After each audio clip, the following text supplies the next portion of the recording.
The mountain had murder in mind. That was the only explanation for the howling wind, the savage pinpricks of hail, and the shifting snow underfoot. Sabira held a gloved hand in front of her face and pushed on up the sheer steps cut into the rock, her leg muscles screaming. It felt like they'd been climbing forever. The steps had no handrail, and the drop churned her stomach. Rather than risk staring into it, Sabira kept her focus on Uncle Munir's broad back. Further ahead, Frost Cleric Sarah walked through the gale as if the harsh climb was no more than a stroll through the lowlands in summer. She couldn't be afraid. Not here. Not now. She'd been chosen because Sarah thought she was smart and strong. Only 1 in every 100 who came of age were judged worthy of a visit to the glacier. She should be proud. So why did it feel more like a curse than a blessing?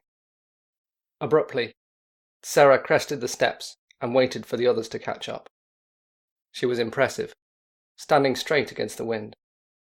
Shades of scarlet cleric's robes showed through gaps in her furs, and near her neckline, Sabira glimpsed a soft blue glow, her frost sliver. Soon she would have one of her own, Sabira thought, touching the empty necklace hung around her neck. She wouldn't fail. As Sabira and her uncle reached the top, Munir pointed towards the mountain peak and shouted over the wind. "Storm's coming in. A real one. Not like this drizzle." Heavy furs accentuated his already large, rounded frame. He looked more like a cave bear than a person.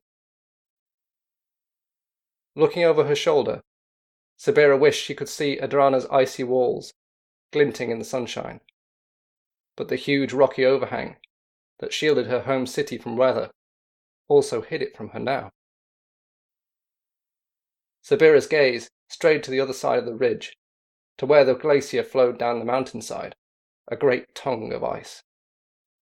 It wound away into the distance, towards the place where she knew it tipped off the mountain, its magic melting and diluting into water. It was certainly no normal glacier.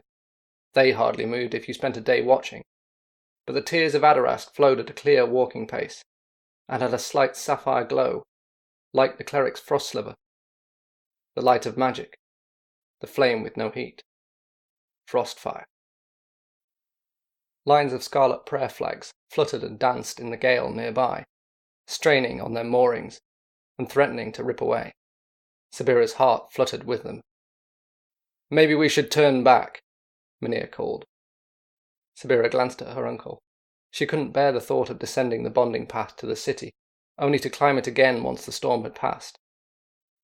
"I'll be quick," she shouted. Both of them looked to the Frost Cleric for a decision. To Sabira's relief, Sarah nodded. This was the final leg of Sabira's journey, and by tradition, it had to be travelled alone. She gulped and watched the slow-moving glacier for a few moments, as though it had frozen her in place. Sarah laid a white-furred glove on Sabira's shoulder and squeezed in encouragement, just before Munir pulled her into a suffocating hug. She pressed her nose into his furs and blinked to stop her eyes stinging. She couldn't tighten her arms around the whole of his large frame, but she really tried. "Don't worry about," he said, and then started again. "You'll be fine. Just keep your head on what you're doing." He smiled at her as he pulled away.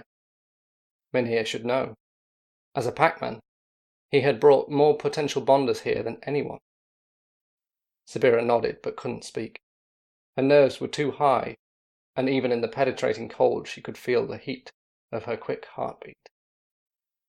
Then, just as she had been about to put a foot forward, a different voice broke in.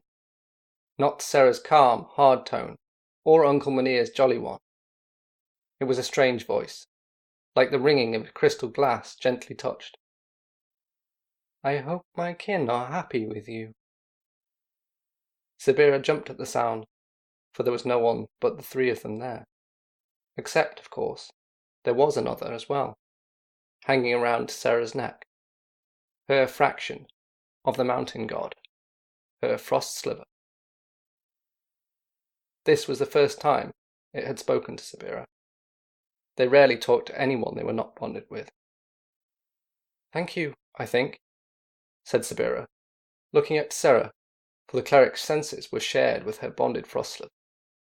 Sarah smiled and touched her hand to the blue glow in her clothes. They all seemed to have such confidence in her. It scared Sabira. Her life had been full of uncertainty. It was hard to believe that now would be different. She turned to face the last stretch of the path, the glacier clouded by fog. For a moment she stood still, gathering her courage. This was it. This was where she followed in the footsteps of every Adirasti that had come before, and the footsteps of her brother, Chiron. She blinked away a tear. She didn't feel ready at all. Sabira took her first step. Thank you for listening. If you would like updates on appearances and future writings, please follow me on Twitter at Jamie H. B. Smith. My website can be found at www.jhbsmith.com, and my children's fantasy Frostfire is available online and in bookshops. If you enjoy it, please consider leaving a review. Thank you again.